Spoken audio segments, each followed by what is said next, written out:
Tahitia. Hello, Melonya. How are you? Awesome sauce. Welcome to MT Fridays. Yay. Filling the brain drain, one unscripted conversation at a time. I'm Melonya. And I'm Tahitia. That was a delay. Is my brain working today? I I don't know, know. I know mine isn't. Well, if you are new to us or just stopping by, thank you for stopping by. Every Friday, Tahitia and I get together and we talk about stuff. I mean, just stuff. Whatever is on our minds, that's what we talk about. Politics, religion, relationships, what's trending. So what's on your talk agenda today? Well, I was going to talk about something very personal to me. I just like to fill it up with things that bother my mind. So I was going to talk about linguistics around medical terms, failed back syndrome, and chronic back pain. Like it's a huge bucket. I probably won't get through all of it, but that's what I was going to talk about. And of course, capitalism, Ah, you know, medicine, and capitalism. I wanted to talk about boys, Oh, men. boys. Yeah. And I don't know where that conversation is going to go. And it was kind of based off of this video you and I both a podcast we watched, and there's this concern about young men. Um, Yes. and I I'm have like, a young man, and I talk to you about him all the time. We should all be concerned. yeah. And so I'm like, well, what is this concern? And let's talk about it. And so that's that. 100%. Should we turn on we've never done this, audience people, but I think we can turn on captions. I don't know how it's going to come out. Should we turn it on and just experiment? No.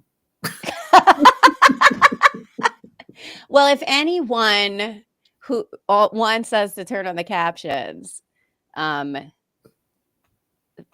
ping us. We won't Ping. see it and probably won't. No, I'm kidding. That sounds like unfaithfulness as host. Um, Anywho, So what's up with back pain? oh, we're going to me first.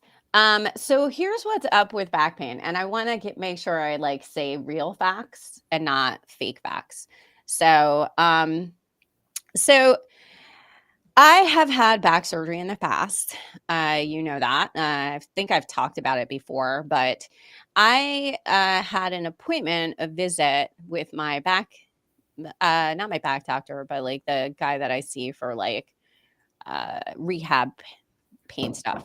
And I was said to him, I'm like, it hurts every day. Like I finally it was almost one of those, they call it like a come to Jesus conversations. So I had like one of those with my doctor. And I said to him pointedly, because I've had surgery from my pelvis to my thoracic area, I was like, is this failed back surgery?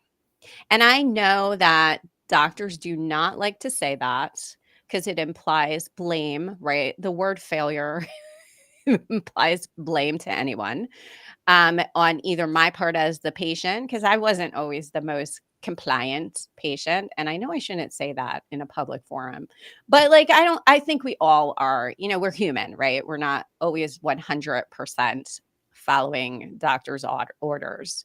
Now Melania, your face says, no, I follow all the doctor's orders. No, I don't. Or Like, I'd be a lot slimmer if that were the case. So go well, like, on. so, I've been like, sassy. Like maybe if they were like, don't lift something over this many pounds, I was like, that looks like it could be, but it's probably twice as much. But anywho, he like hemmed and he hawed because I pointedly asked him, like, like it would be like if someone like that podcast you sent me said, do you think so and so is a racist? And the person hemmed and hawed and they were like, oh, I don't know. Right. So he had one of those like, well, it's hard to say. And you have a patient population of how many people have all your comorbidities, right? So I was like, but like, and he said, well, if we were just like, he had to put a whole bunch of modifiers on it before he was like, if we were to like just look at the surgery and did it help you? Maybe not. Like, but it took me so long to like get him to even like be like, maybe yes. Like, he was very hesitant, and he didn't do the surgery. I want to like caveat that he did not do the surgery. So then, as anybody in healthcare or medicine knows, it's always like a fine, beautiful dance whenever you're talking about another provider or another like part of the medical system. Like, oncology never talks bad about ortho, like we all kind of protect each other, right? So, getting him to even say that was a huge thing, I thought, in my mind, knowing what I know about health language and providers. So then I went and I looked at the research, like, why is it so hard for doctors to even admit that maybe someone might have failed in a surgery, or the surgery might not have been the best thing. And so the research says that between 5 to 27.6% of patients experience chronic pain after spinal surgery. Now, to me, that's a pretty decent segment of the population that goes What into was that percentage? 5% to 27.6%. So close to like 30%, at the top number, kind of experience chronic pain after having spinal surgery. So meaning you had pain, and then you have like an intervention, and then you continue to have pain, and now it's chronic. Um, and so the prevalence in the entire meaning how many people will this affect? 15% of the people who have spinal surgery will have some type of non-relief of pain. So so that's like 1 in 7 people, which when you say 1 in 7, that sounds like a bigger piece of the pocket. And so when we think about back pain and chronic back pain, more people go to the doctor for back pain than ever before. And part of it is our sedentary lifestyle. We are not as active as we used to be as a population. We eat differently. We eat some things that aren't necessarily good for our bone health, yada, yada, yada. So more people will have back pain. And people are fatter. Yes, people are fatter. People are living longer too, which with longevity comes another set of problems, which we learned Yay. about in the podcast you sent me to. The longer you live, like the more you're like, hey, like I think I can do everything. But it was interesting because for decades, this condition was called failed back surgery syndrome. And very few people or very few charts said that patients suffered from this because they were hesitant to kind of like put that in a chart somewhere, because technically that kind of implies like the surgeon or maybe the patient wasn't compliant. So there's a new term out, and it's called chronic pain after spine surgery. But that term isn't even being used, even though it's a little better and they saw an uptake in people using it. What is the newest term, which seems to be resonating with providers, is something called persistent spinal pain syndrome. Now, what I found interesting about this final newest term is nowhere does it say surgery, right? Like nowhere does it imply that some doctor might be related to your issue. It takes all of that out. Like out of if like listening to that term persistent spinal pain syndrome, would you think somebody already had surgery? Yeah, you would not associate that with surgery. No. And there's no blame to a provider, and providers are using it more. So I thought that was very interesting, especially since the US has a litigious environment, right? The big concern lying behind my physicians, probably like hemming and hawing, and I don't want to say this, is probably the litigation piece. Like if we weren't so litigation happy, filing lawsuits, maybe doctors would write notes in different ways that weren't so like protective and like, I don't want to say this, or maybe we would not have those checklists charting that we have on the back end for providers, because they don't want you to say something that could get the hospital in trouble, the physician in trouble. So I find the language in healthcare to be very fascinating, because it's starting, like, as we move towards nuance and taking out, bias, we're also adding language that doesn't necessarily share the whole story of the patient, right? In some ways it's good, some ways it's bad. Um, because it's all about too how we think about pain. Because he did say to me, because I was like, this is terrible, and like, I feel miserable. And he said, well, because I answered in the survey, when they screen you for depression, I was like, I feel miserable every day. This impacts my joy. And it does. If you have chronic pain, logically, right, like it stands to reason that you would not be as joyful, because maybe you're not able to do some of the stuff you want to do. And so he was like, well, you screens as having maybe depression. He's like, do you think you could be depressed? And Mm. I think he wasn't expecting me to say, heck yeah. I'm like, yeah, of course I'm depressed. It's situational depression.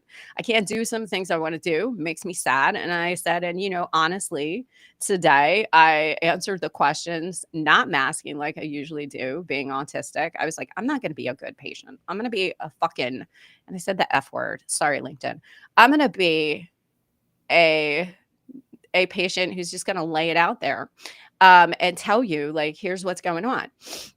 And so, interestingly, as I was looking at the research too, when patients come to this point, then they're seen as having like psychological, like, comorbidities. Because he said to me, depression can make pain 50% worse. Yeah, and see, here's the thing, and what a number of things come to my mind.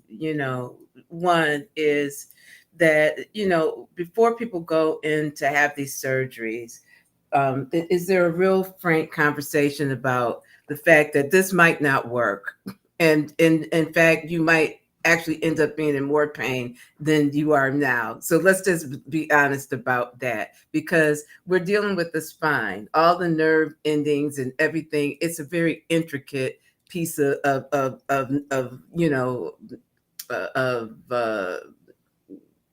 what's the word I'm looking for? It's It's it's complicated. it's We barely complicated. know how it works. And we barely know how it works. So yeah, here's the thing: the human body that works perfectly is an amazing thing. But when something goes wrong, it's not typically easy to fix, right? And bones and that's very difficult. But then also that comes to my mind too is that because you are also a woman of color, right?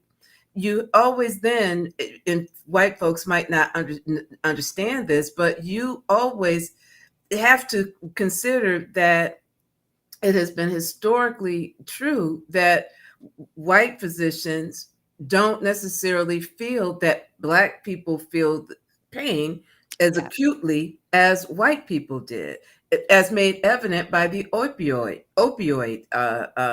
epidemic. Why didn't We're, black people, we won in that we situation. did. Racism really worked in our favor in It that did. situation, but because we were not prescribed those types of pain prevent pain pills, because folks didn't take our pain as seriously, Yes. right? And so, and then now, then let's talk about intersectionality, right? Then you layer in a woman, right, and hysterical women, right? Yes. It's oh well, we don't want to lay blame on on the physician who did the surgery, so let's make you kind of the blame. Well, yeah, okay, what came first, the depression or the pain, right? Yes. And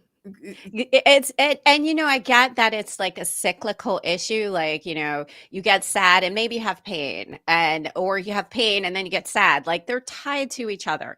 And yes, I get that. But what was super fascinating was he was like, I'm going to put in a consult for psychiatry. I do have a psychologist that I see on and off for different, like my autism therapy, whatever. So he was like, I'm going to refer you to psychiatry so you can see some, like maybe that will help. And maybe they'll have some strategies for depression and pain and that stuff.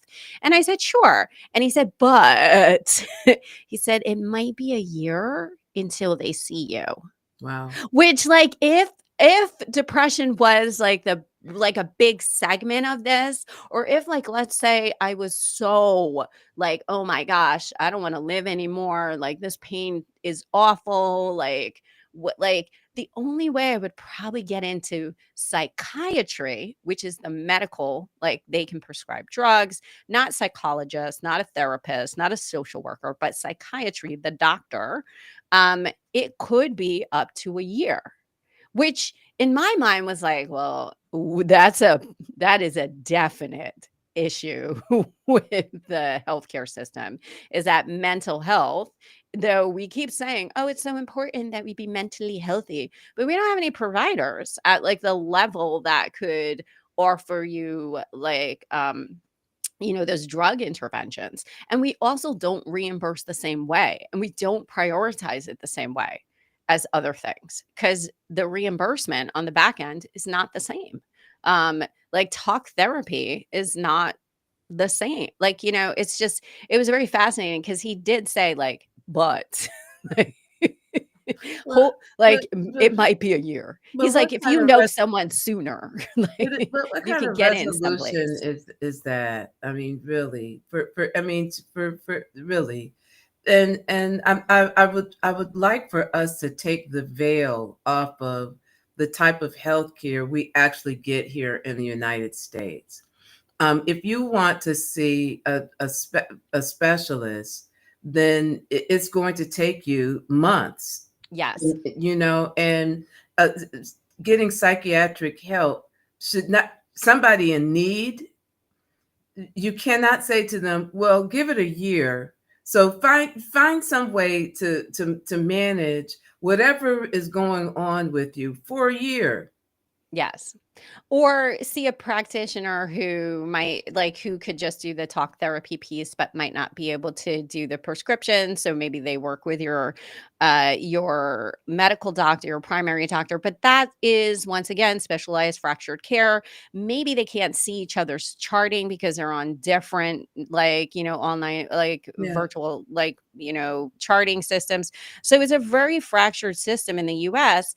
But it's fascinating because capitalism has kept us tied to a a capitalistic healthcare system by pushing the fear that if we go to socialized medicine, that people are going to have endless waits, that they're going to have a long wait time, that they won't be able to choose who they get to go to, that they won't be able to decide, like, I want to see my doctor this time, I'm going to pay out of pocket. Socialized medicine functions differently. You have, like, there's there's this hierarchy in it.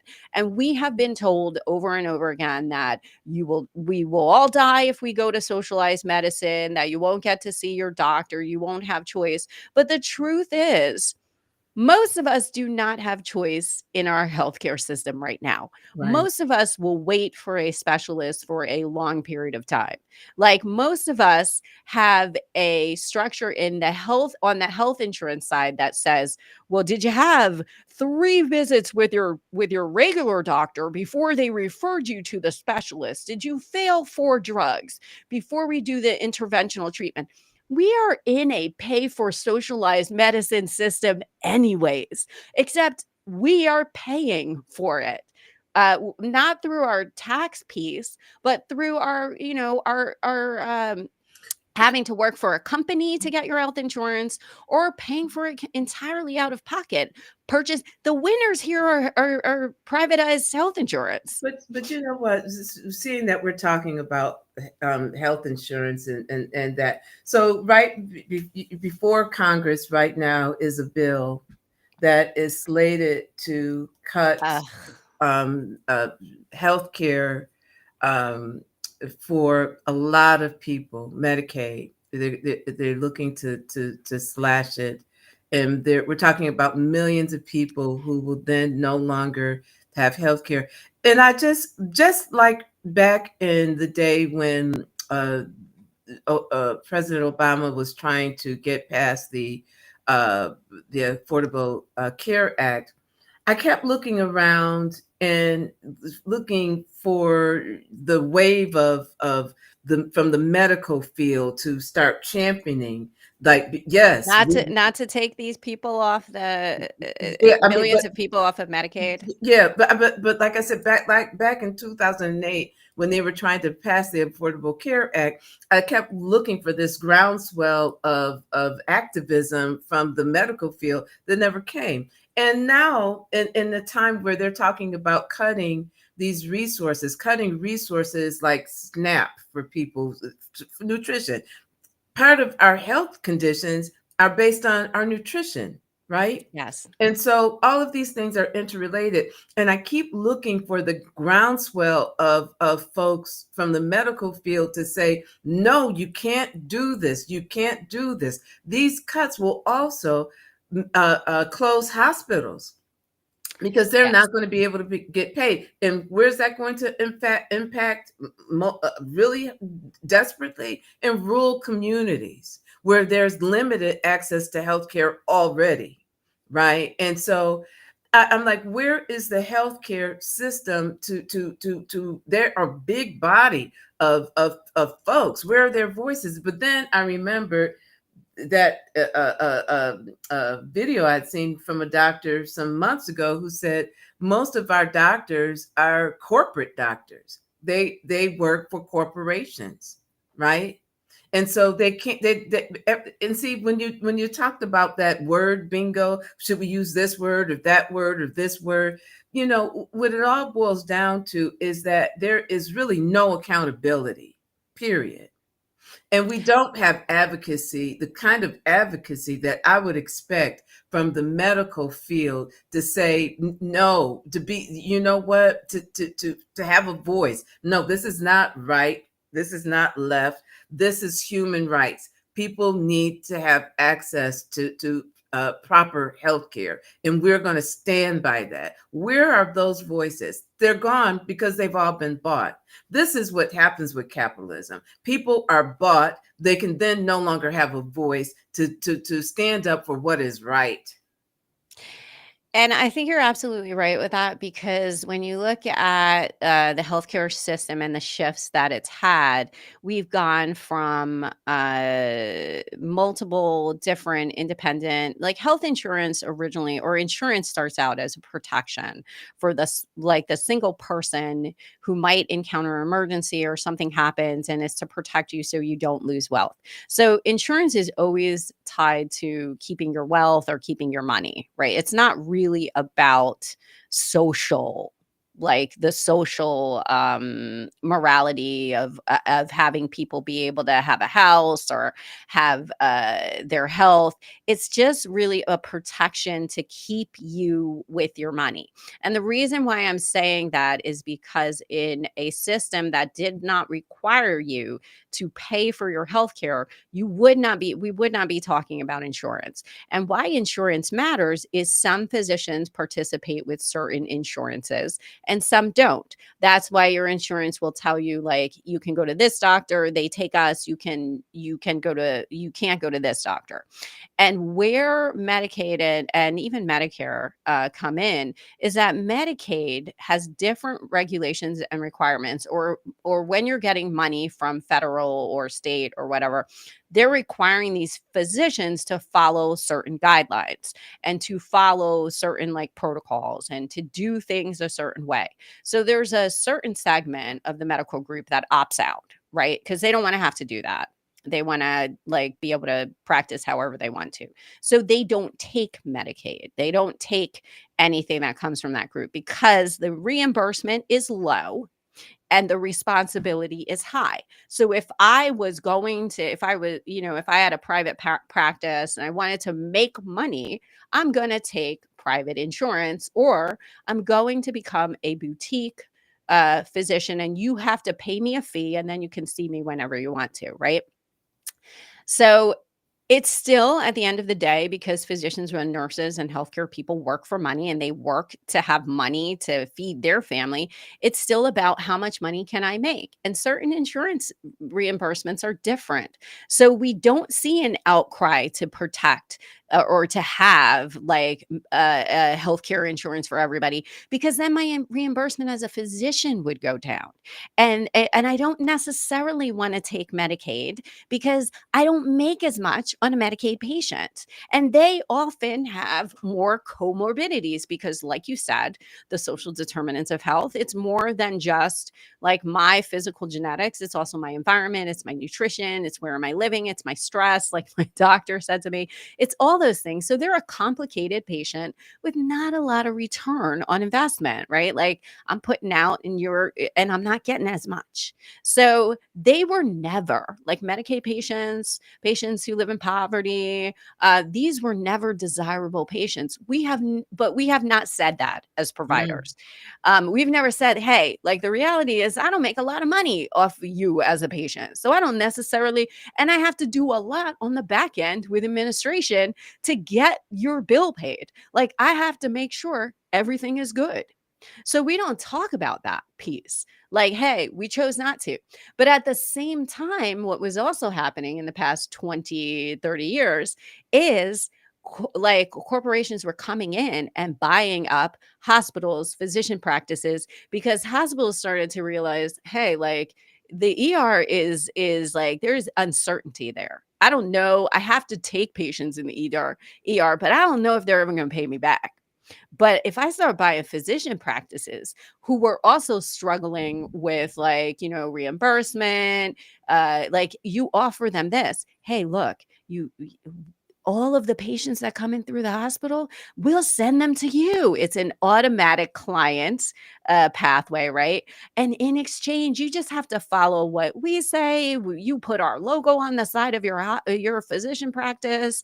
We take care of the computer system. We take care of all, but you have to do what we say. And now you're an employee. And you're not making, and the difference between like you and I know running a business is the cap is up to us. We can make however much we want, maybe. But so that shifts for physicians. They become employees. They get a certain amount of pay. They're working for a corporation now, which has alliances with health. So we're very like, there's no longer these physicians saying, oh, this is bad. Like, I'm not going to get reimbursed because they're employees. It's like, Melonya, why aren't you out? Like, why don't regular people protest things that impact them every day? Because they are employees. And now they don't see their interest in it the same way. The private practices that used to go to the AMA, the Medical Association for the doctors, and say, "Hey, we're getting screwed with this. You need to go lobby. You need to do that." They're not doing that as much. Mhm. And on the back end, people who are joining memberships for our national associations are down. There are not as many nurses who belong to the American Nurses Association, which is a lobbying group. There's not as Mhm. many physicians who belong to the AMA because some of their education benefits are coming from the hospital systems. They're not seeing the benefits to membership that they would have had. And so these were the lobbying groups. Like Mm. when our memberships drop out of that, like then it's up to individual physicians and nurses to say, oh, I got like now not only do I have to keep up with clinical evidence, like so that I'm upskilled and I know what I'm talking about, now I have to look at political issues to like also track and follow that. So I get why there hasn't been a outcry from physicians and nurses because they're probably too busy taking care of patients, keeping themselves upskilled, being employees of healthcare systems and corporations to even know, like, they know something's going on. How bad will it be and what the impact to them will be? They haven't researched it, they haven't looked at it, so they're not aware in the same way. And they also can't just take the time from work as an employee oftentimes to be like, you know what, let's go to Congress. That's what the AMA, the ANA, like the surgeons group, that's what they do. Their role, their membership drops down and they don't have the impetus. to do that. And they also don't have the power because they can't say, oh, this is all our members are not going to vote for you if you don't go this way. This is what they're telling. And I'm not going to say that they're not out there lobbying and doing those things, but they don't have the political power that they used to have. That Interesting. political power has shifted to the insurance companies, and we know what Right. they want. They Right. want more profit. That's So interesting. it's a complicated system in the US. It's why Luigi probably did what he did. Like where where are your options in a system that distracts you all the time? And capitalism, I believe, feeds that, like, it's Yeah. the myth of wealth. Yeah, it's the myth of wealth. Yeah. And it just also highlights again how much that rugged individualism, right? How much support we don't have, Yeah. and what you would think in a country that always talks about being, we're one of the wealthiest countries on the planet. Why is it that we're living our living conditions are really subpar? And in the United States, our health our health outcomes are below standard, and people are dying at younger ages. We're Yeah. going back, make America great again. We're going back to living less years. Our longevity is not the same. That should spell to everyone that there's something really wrong going on here. Yeah, 100%. But I'm going to say something. I don't necessarily, this isn't necessarily it didn't start with this No, administration. It really started with the American people buying into this idea that uh, we have choice in healthcare. Like, we really don't. We really don't. And buying into the myth that any other system other than this system would be terrible. right. Like that, the socialists want us to have healthcare for everyone and not every, like, there's also this idea that there is that some people deserve things and others don't. Mhm. So part of that bill that is being pushed, or it already passed the House, part of that bill is a work requirement. And it's interesting to me to tie working to your health benefit, right? Like, it's almost like saying if you are not a worker, you don't deserve to have your health taken care of. Right. And health should be something that is just, we get it. It's a Like, human right. yes, it should be. And that's what we can't agree on in the United States, that healthcare is a human right. Because if healthcare were a human right, we need to restructure how we look at how we look at payment for our providers.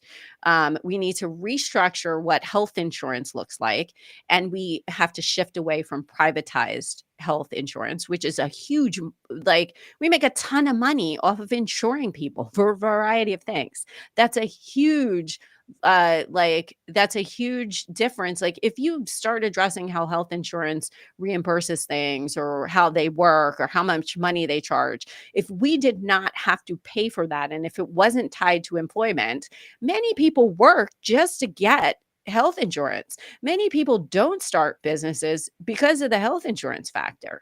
It's very expensive to pay for your own health insurance. So we would have to do the work, and we would not see it instantaneously. It's like, it's like a long-term project, right? Like, if you go into it thinking that, oh, after a year, like, everything's going to be beautiful, that's not the case with health insurance and healthcare in the United States. It is going to take a strategic plan and time to change not just the healthcare system, but the way that we think about the right to have healthcare. Because many people will tell you, I don't want to give my money to a lazy person. Like, they're lazy, they're not working. I don't want my taxes to pay, like, for someone. But yet, if it was us in that situation, like, if all of a sudden you're unemployed or something bad happens to you, then all of a sudden it's like, well, why doesn't the government help me? Like, why don't we have any resources? Why don't we have anything? Like, why, I posted about this poor little lady who's living in her car because her Social Security doesn't cover everything that she needs. And she gets Social Security because she's in her 70s. Like, when we think about, we have this idea of who deserves our help, like, and who should get to get to live a good life, and how long you have to put into the system to be taken care of, which is that, like, that seems irrational, because society also impacts your health. It Like, doesn't. It's not only. Well, it's not. There's the rationale is greed, and that's a virus, the virus of greed that consumes, like any other virus, it consumes the host if not checked, and that's what it looks like at every turn. You just see, greed, just greed, and yeah. it's really I would say disheartening, but that's not a strong enough word. It is. It's inhumane, and I wonder, and I think I said this to you. One of the things that I'm very grateful to my father for is always forcing me to be a critical thinker. He always used to say, Melonya, think for yourself. If I said something to him, he'd go, where'd you get that information from? Who told you? Well, somebody told me. He goes, oh, well, you want me to believe something that somebody told you? He would make me go and bring the receipts, right? And back then we didn't have the internet. So I was in the encyclopedia, looking You were stuff working up. hard for that. I had to work hard, but I was making phone calls to the Museum of Science to verify some things. Then I would come back with them like you were playing spades. Bam! There it is, Dad. That's, you know what? There's the information. But that made me a researcher, and it also made me a critical thinker. And it would take some real people to really stop listening to the megaphones that are in their ears and actually take a look and say, you know what? Am I really living the best life that I can? Right? Is this really, and we're really, again, for folks that are talking, joining us, we're talking about, healthcare, lobbying, to save Medicaid and things of that nature.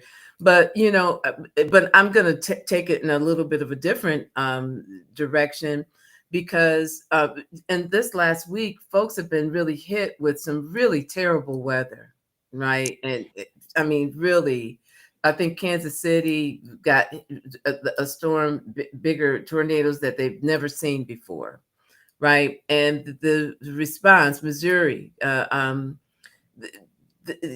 at one point, I don't know if it's been declared yet, but they were waiting for the president to declare a A state of state of emergency, emergency. Yeah, right? for And FEMA. for FEMA. FEMA, and Yeah, FEMA's not showing up to places.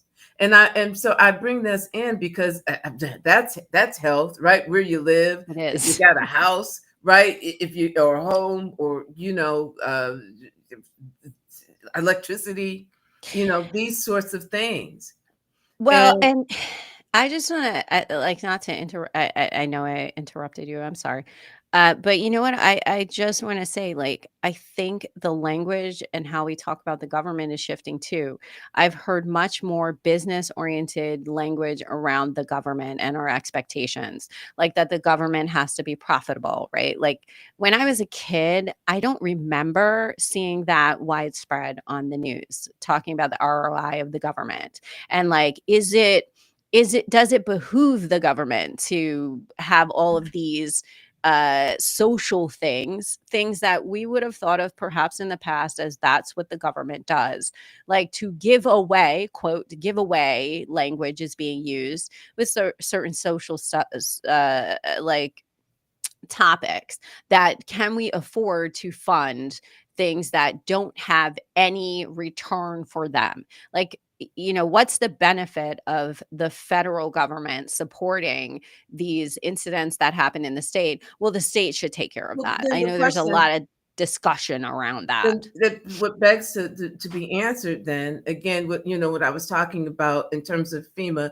and talking about people really being able to take an objective look, a critical look at what are your taxes going towards, Yes. right? So if you want to privatize everything, but you still want to tax me, and this tax bill is going to increase taxes for the average person and for the poor person. Their taxes are going to increase while giving money back to the 1%, the 10%, right? They're going to get a tax decrease and money back, right? And we're going to pay more. And so that then becomes taxation without representation, right? Yeah. You're not representing me and my wants. You're representing the wants of the corporation. So what exactly are the taxes going to go towards? They're not going towards keeping us safe in terms of our weather, and being able to predict and forecast and give people a heads up, Because the weather service is also going away. Not a Yes, lot of people know that, or it's yes, shifting. Not a lot of people may know that when you're like, "Hey, what's the weather?" That actually is a government funded body that provides you with that. It's not Siri, it's not Apple. Like, no, it's not Siri, it's not who's the Amazon lady? Alexa. uh, Like, that's not who's no, actually giving you no. that information. Typically, about 100 weather balloons would be launched to get to figure out what was going on in our weather.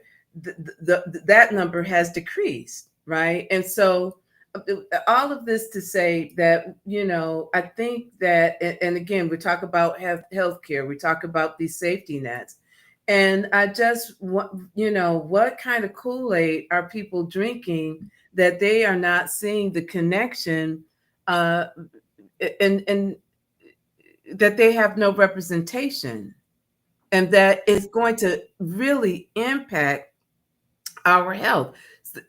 Protections for the environment, right? They are, again, I talk about these data centers. If they're trying to put a data center in your community, which Elon Musk did, put a data center in, and Microsoft have done, and it messes up the environment. It's a pollutant. It's a big energy drain. But there's nothing that is. There's no give back from those companies No, to the communities that they are perhaps devastating, right? Like, we don't have a system here in the US that says, "Hey, you wanna put a data center here? Then you're going to fund every single whatever in yeah. this area. Mm. You're going to provide research that, or you're going to be constantly looking at, what is the impact on the community now you're in the environment as a part of that." But Like, funds for those areas, that but doesn't happen. no, but people really need to be aware that the things that are being cut, and the dollars that are being taken away from the EPA, right? So all of these things, less oversight over the quality of our food, right?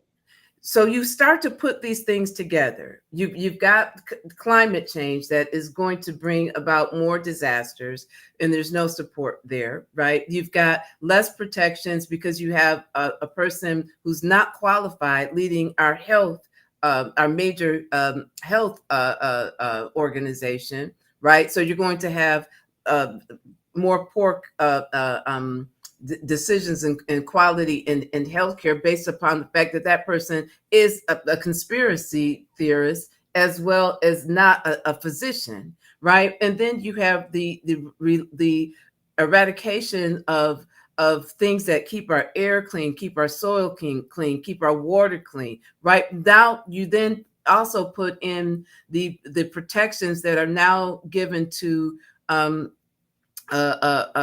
companies to mistreat us, right? To steal our banking, right? Because now those things that you stop corporations from being corrupt have been unleashed, right? All of these things will have impact on our health, on our quality of life, on our mental well-being. They are all interconnected, and we are becoming a country that really despises the everyday person, so much so that it is creating what is really a hostile environment. Well, I wouldn't say that we as a country despise the everyday person. I would say that we as a country have bought into the myth that these cuts will make more jobs. So these cuts are around making it like if I were this is the first time I think that the as a society we're looking at government more as a company, like when I don't think as society we're looking at. no, I think society is, No, I because don't know. society is talking No, talking not society. Those who are in power are creating propaganda to try to make the average person think that the government should run like a business. But if and we're government, buying into it, right? So I don't know if we're buying into it. I just think uh people are so apathetic that they just, it's like, I don't think they're even paying attention. because we're all employees. That's the truth. We are all employees to this system that has taken away any time and energy we have to protest if we have time and energy left. Most people are working and 8 to 10 hours. We have encouraged hustle culture instead of questioning or wondering when the internet started to kick off, right? And people were like, I've got a side hustle and I'm making millions of dollars. And, I'm hustling, hustling, hustling. Hustle culture should not be something that we're loving, right? But we loved it. We were like, yeah, hustle, side jobs. Your one main job should be able to feed you. But we as a society have, like, when that popped up, we laughed about it. We encouraged it as a society. We thought it was funny. But most people have side hustles. People are driving Ubers and Lyfts because they can't afford to live on their one job. Instead of protesting that and saying, hey, why can't I make a livable wage? Why isn't the federal wage going up? We have accepted that and say, I just have to hustle more. Like the US is the biggest hustle country, right? Like we are all about hustling. So it doesn't surprise me. And why I say society has bought into the idea that government should function like a company, right? And that it's okay if I lose that benefit because, I'll just hustle more. We should not be thinking that.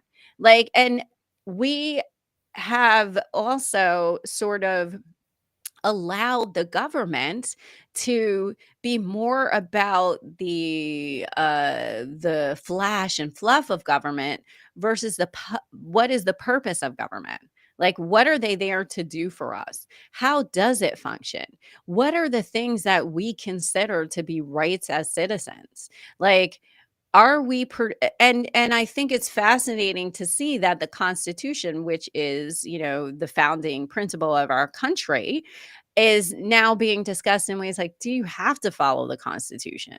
You know, because we really have not been a country that constantly is revising our policies and documents and making them laws in the ways that they're permanent, right? Like, and I thought it was interesting on the podcast that you sent me that they talked about longevity and having term limits or like age limits, and Mhm. how there's been a lot of conversation in the past decade around like longevity, living longer, working longer. Why should any of us want to work longer? Like everybody who is like, yay, like I love that I could be working longer and dancing at 60, 70. What they're selling you silently is you should work longer. If you're going to be dancing around at 50 and 60 and 70, you have the vitality to keep working. Well, it's not As even that. as this the as just to say, like, as Social Security gets pushed further and further Yeah, away from us, we're it's all it like I'm gonna say it's the propaganda of like the youthful 50s, 60s, 70-year-old. It also makes you then rationalize why I should work until I'm 72. well, but now, but that, the truth of the matter is like again when they're trying to lower the age limit by which children can work overnight shifts on school nights. But the reality is that they really want you to work from birth to death, Yes. A right? certain and then they also sell you the story that if you work hard enough, you will become one of the Yeah, but 0.01%. yeah, However, if we defund education and we stop doing research, most of the research and innovation that has come out of these tech and these people who have become billionaires has come from knowledge, like, and knowledge expansion. And you can't have knowledge expansion if you can't read, right? If you don't educate your public. But at the same time, you can keep the money in a small segment of society if you don't allow people who are at a certain economic level to move forward. And the only way you can move forward is through the brain at this point, right? Like, if I like physically, I don't know of anybody physically who like that they're like, mowing lawns and they're making $1 billion, right? So the physical part of wealth, like jobs that were very physical, that's not going to bring you $1 million. But like, these tech jobs and these innovative jobs and business, that has always been the money maker. But what I would be concerned for too is that some of our jobs that required education and required some thought and innovation are also dropping down in what the reimbursement is for that. Like, more is required. And that's why, if you look at our education system, they were talking about, well, we need to have more practical programs. We need to have more certification pro, like things where you can just get done, get the skill you need and work. So underneath this all is this message of you should be working. Like, even with that bill is work, work, work, work, work, work.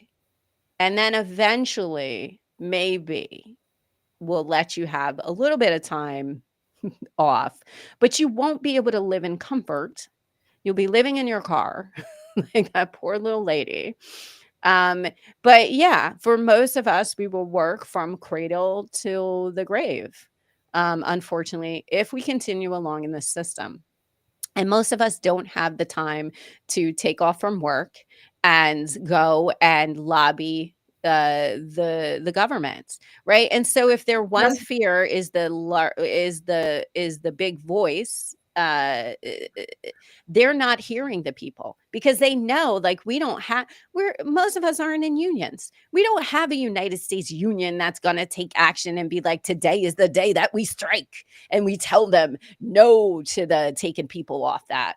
And you and I have talked about this, a day where people just say, I'm not going in well, there because needs to be a you're not general taking care of us. there needs to be a general strike, and I'm just Yes. like, why isn't somebody not calling for that? Because people are cowards that they don't want to draw the ire. Well, and we don't have the following to call for a general strike. I would be like, let's all go on strike this day. I don't know what day it Yeah, is, I mean, just like but call the day, say the day. I know there's a general strike organization that's trying to get 10 million people to sign yeah, up. but It's like just they're trying to get people's like addresses and stuff, and we have a what just revengeful government right right, now, and yeah, just people call. they Just don't want to do They that. won't do that. So if you're waiting for that number to tick up, Yes. they've got about 3 million or so, and I've been following them for a little bit, and it's not really moving up because people are like, I'm not putting my name on this. Hmm. How about general strike, folks? If y'all listening, just call a day. Say, Yeah, hey, just say the day, just say and the people will day, just start posting just it. like Like, just like or Target. maybe they won't. We'll just whisper it, like, Yeah, the general strike is this day, yeah, and then just people will know. yeah, let's do it. But Let's go. the American people have got to do something, and you cannot wait till the general elections. You just cannot. But here's the it's really a very toxic environment that we're in. But unfortunately, those folks who voted for this, they're going to feel the pain just like everybody else, and I'm hoping that they don't find an excuse or blame. Right? Turn off the corporate media megaphones and take a look at your life. Take a look at, the reality of things. Our utilities are about to go up. All of these things that were part of governmental functions, the goal is to privatize them, which means that check that you had is going to go even less far, because you're going to be nickel and dime for everything. And you're still going to be paying more taxes with this tax bill that's being passed. You're going to pay higher tax bills unless you're part of the 10 or 1%. I think if you're making over 250, are you okay? I think if you're making over 250, you might not see as much of a dent. But I do want to say, even if you're making over 250 or whatever, that like it's a higher number than I anticipated it would be. Um, you're still going to see it at the grocery store, right? You're going to see it at the grocery store. You see it You're going to see it everywhere. you're gonna see it everywhere. You're gonna see, like, for you're gonna see it trickling in construction, because if things go up, like, everything is just gonna cost more. You're going to see it in your utilities. See, with during that tax tariff kerfuffle, right? Uh, we realize how much of our electricity comes from Canada. Yeah. Now, you put tariffs on that. That means that we're going to be paying more. There's certain things we just no longer make in the US, and it would take us time to make it here. And so that's where I say that most of the time in the US, we seem to have this, oh, well, here's the fix, but we don't have the foundation. Like, if you have a solution, and I'm not against tariffs per se, but tariffs have to be rolled out, and they have to be around something that that you have an Right. industry in the US that could support this, and you want to try to grow that. You want to bring people back to that. But there's some things that have tariffs on it that we just don't structurally, we just cannot do that anymore, because we started exporting things back in like even Jimmy Carter, right? We start then, like in New York, I remember the fashion industry sort of moving the clothing piece because it was cheaper, or it was cheaper to manufacture in other places. There are things that we simply don't do here that we're going to see tariffs on, which And unfortunately, for the harm comes with those who make the least.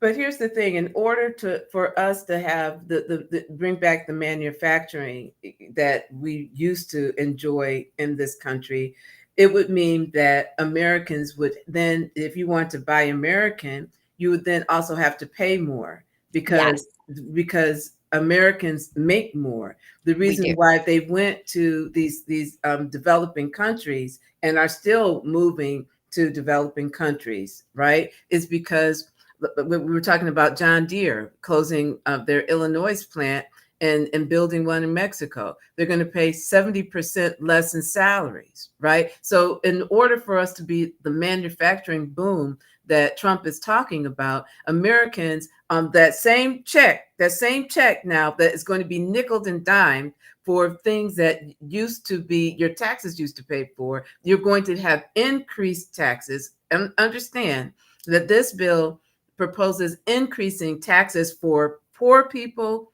and for people who are considered middle class, right? You're going to pay more taxes. You're going to also have to pay more in services that used to be covered in our government protections that we paid for, and you're going to be nickel and dime. And if you want to support American companies, you've got to be willing to pay more, because they're going to have to pay their employees more. They're going to have more costs, and we're not. And Americans don't want that. They want the cheap stuff. We do. We want the cheap stuff, and we want to make more money. But like, there's also this component about, the CEOs and the upper management. Like, what does it look like when CEOs have caps? Like, what do salary caps look like at the upper, because, there is a certain amount of money where there isn't a happiness increase, right? Like that was talked about in that podcast you sent me. And we talked about it at LCW, where you and I met. There was this happiness survey we used to do. And like happiness isn't necessarily based on money. And so, what would it look like for corporations to, and unfortunately the guy who was paying everybody the good money, right? I remember we talked about him where everybody made like 75 Dan or Price. something. Dan Price. Yeah. He like much of like his behaviors outside of that fair employee stuff have been socialized more recently. But what would it look like if, there weren't billionaire CEOs? Like, what does it look like to spread the wealth in the United States? What does it look like to increase the federal wage, which impacts everything, so that everybody who has a job making minimum wage can afford to buy a house, can afford to have, and minimum wage, like, let's remember this. Just because you're making minimum wage or you have a job doesn't mean that you have health insurance. Right. So, so what does that look like? And the reason why socialized medicine never really caught on here, like I think it didn't really catch on, was during the time when it was physician-based practices where they made the money. Remember when physician was like, oh, a physician is rich, right? Like you're making money. Is partially because of that. We had these careers and industries you went in to make money, and that money was never shared. It never trickled down below. It never does. And so like when you start to shift your mindset to, well, should people make tons and tons of money? Because if you're working in the UK or you're working overseas in other places, their nurses, their physicians don't make the same type of money we make here. Lawyers don't make the same, because they're considered like, hey, we're sharing the wealth here, and how much money is too much. And that is a mentality I don't know if we can sell in the US, because the US, along with being the land of milk and honey and plenty, was also the land where you could make as much money as you wanted. And yes, you can become a billionaire. Like, we stoked the fire of that, and this is what the outcome of that is. Yep. Like, And that's only, and you can do that if you're part of the 1%. 1% means 1%. That means not a whole hell of a lot of people make it into that circle. But we're at time. we're Thank a you. little over. Yeah, We're thank you so for passionate. our conversation today. For those who joined us, thank you. We'll be here again next Friday. Thank you, and have a great week. Keep thinking, stay curious. A good time, and hope you did too. Join us each Friday as we fill the brain drain, one unscripted conversation at a time. Like, subscribe, and share. Help us spread our reach on YouTube. Until next Friday, stay curious.